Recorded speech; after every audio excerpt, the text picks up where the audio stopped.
అంత తూచ్ అని చెప్పి మళ్ళీ మీరే రాయిస్తారు. మరి నా పరువుకి నా ప్రతిష్టకు కలిగిన నష్టానికి ఎవడు బాధ్యుడు? రేవంత్ రెడ్డి బాధ్యుడా? ఈ లీకులు ఇచ్చిన పోలీసు వాళ్ళు బాధ్యులా? రాసిన మీడియా వాళ్ళు బాధ్యులా? నేను అడుగుతా.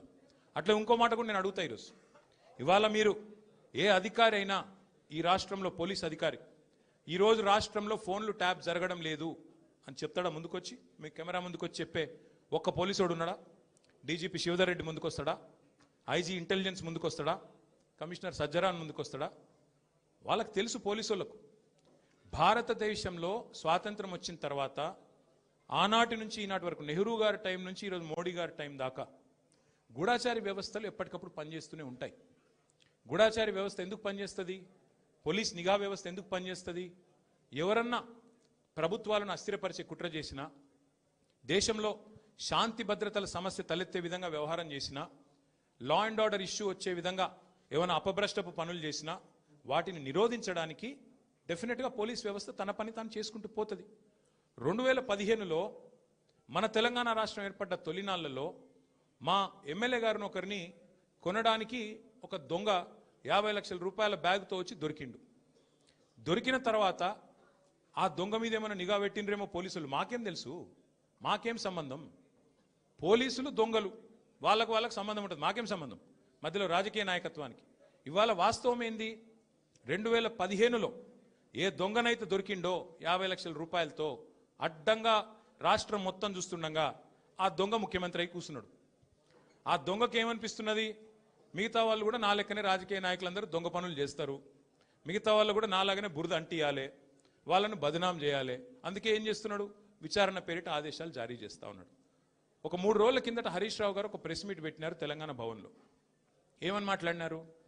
సింగరేణి కాలరీస్ ఏదైతే ఉన్నదో అక్కడ 1000 కోట్ల బొగ్గు కుంభకోణం జరిగింది. దానిలో ప్రధాన ముద్దాయి రేవంత్ రెడ్డి గారి బావమరిది సృజన్ రెడ్డి. ఆయన కింగ్ పిన్గా ఉంటూ ఈ అక్కరలేని సైట్ విజిట్ సర్టిఫికేషన్ భారతదేశంలో ఎక్కడ ఏ కోల్డ్ ఫీల్డ్లో లేదు. అదొక కండిషన్ పెట్టి, ఒక నిబంధన పెట్టి కాంట్రాక్టర్లను రింగు చేసి బెదిరించి ఫోన్ ద్వారా నేరుగా మాట్లాడి, నేను ముఖ్యమంత్రి బావమరిదిని మాట్లాడుతున్నా, మీరు టెండర్ వేయొద్దు, మీరు వేస్తా అని చెప్తే నేను సర్టిఫికెట్ ఇయనియా సింగరేణి నుంచి అని బెదిరిస్తున్నాడు. బెదిరించి ఈ మొత్తం స్కామ్ చేసింది రేవంత్ రెడ్డి గారి బావమరిది అని హరీష్ రావు గారు ఆధారాలతో సహా, ఎట్లా మా గవర్నమెంట్లో మైనస్ టెండర్లు పోతుండే, ఎట్లా కాంగ్రెస్ రాగానే ఈ నిబంధన పెట్టడం వల్ల +22% +14% టెండర్లు ఎట్లా పోతున్నాయి, ప్రజాధనం ఎట్లా కొల్లగొడుతున్నారు, సింగరేణితో ముఖ్యమంత్రి గారు ఎట్లా ఫుట్బాల్ ఆడుతున్నారు, సింగరేణి సంస్థని తన కామధేనువుగా ఎట్లా మార్చుకున్నారు, ఇవన్నీ వివరంగా చెప్పినారు. ఉదయం చెప్పంగానే సాయంత్రం వరకు మేము ఎదురు చూస్తూ ఉన్నాం. ఎవరన్నా ఒక మంత్రి, ఎవరన్నా ఒక బాధ్యుడు స్పందిస్తాడేమో. పోనీ కేంద్ర బొగ్గు శాఖ మంత్రి మన రాష్ట్రం నుంచే ఉన్నాడు కిషన్ రెడ్డి గారు. వారి ప్రభుత్వానికి కూడా సింగరేణిలో 49% వాటా ఉంది. కనీసం ఆయనన్నా, మరి కేంద్ర బొగ్గు మంత్రి కాబట్టి ఆయనన్నా స్పందిస్తాడేమో, ఈ దొంగలను పట్టుకుంటాడేమో. మోడీ గారు ఊకుంటుంటారు కాంగ్రెస్ అంటేనే స్కామ్ గ్రేస్ అని. మరి మోడీ గారి ప్రభుత్వం ఏమైనా స్పందిస్తుందేమో అని చూసినాం. కానీ సాయంత్రం వరకు ఏం చేస్తారు? హరీష్ రావు గారికి సిట్ నోటీస్. అది అయిపోయింది. అదో డ్రామా ఒక రోజంతా నడిపిండ్రు. హరీష్ రావు గారు లోపల పోయినరు, ఉల్టా క్వశ్చన్లు వాళ్ళనే అడిగిండ్రు, వాళ్ళకి ఏం చెప్పాలన్నా తెలియలేదు, నీళ్ళు నమ్మలేండ్రు, అయిపోయింది. ఇప్పుడు మళ్ళా ఇక డైలీ సీరియల్, అదే సీరియల్ ఉంటుంది కార్తీక దీపం అని, అది మనసు మమత, ఆ టైప్లో మళ్ళీ ఈరోజు నాకు, రేపు ఎల్లుండి ఇంకొకరికి. ఇది ఒక టైంపాస్ ప్రోగ్రామ్ తప్ప ఇలా అయ్యేది ఏమీ లేదు, వచ్చేది ఏమీ లేదు. మా సోదరులు వాలంటరీ రిటైర్మెంట్ తీసుకున్న additional director general of police RS Praveen గారు మిగతా విషయాలు మీకు అన్నీ చెప్తారు, నేను ఎక్కువ చెప్పా. ఎందుకంటే వారు ఇటున్నారు, వారు అన్ని విషయాలు వారు వివరంగా చెప్తారు. ఎందుకంటే వారు గతంలో ఐపీఎస్ ఆఫీసర్గా పనిచేసినారు, వారి తర్వాత ప్రెస్ మీట్ పెట్టి అన్నీ చెప్తారు. కానీ ఒకటి మాత్రం వాస్తవం, ఇవాళ రేవంత్ రెడ్డి గారు ఆయన దొంగ కాబట్టి, అడ్డంగా దొరికిన దొంగ కాబట్టి, ఇంకా దొంగ పనులు చేస్తూనే ఉన్నాడు కాబట్టి, అదేదో సినిమాలో బ్రహ్మానందం గారు దొంగ ఉంటాడు, ఉరుకురికి దొరికిపోతుంటాడు. అట్లాగే ఈయన కూడా, ఈయన స్పెషాలిటీ ఏంటంటే ఉరికి దొరికిపోతాడు. ఉత్తగానే సింగరేణిలో దొరుకుతాడు, మూసీలో దొరుకుతాడు, హైడ్రాలో దొరుకుతాడు, ఎక్కడ పడితే అక్కడ దొరికిపోతాడు. హిల్ట్ కుంభకోణంలో దొరుకుతాడు, లగచర్లలో దొరికిపోతాడు. దొంగ ఫాస్ట్గా దొరికిపోవడం రేవంత్ రెడ్డి గారి స్పెషాలిటీ. ఇంకా విచిత్రం ఏంటంటే ఇవాళ ఒక దొంగ లేడు ఈ రాష్ట్రంలో, దండుపాలెం ముఠా ఉంది ఈరోజు. క్యాబినెట్ ఎవరిది వాళ్ళు అందిన కాడికి దోచుకోనే స్కీమ్లో భాగంగా ఈరోజు వాళ్ళు దోచుకుంటా ఉన్నారు. ఆ దోపిడీని మేము బయట పెడుతుంటే వాళ్ళకి ఎక్కడ లేని మంట వస్తున్నది మా మీద. మాకేం ఫరక్ పడది.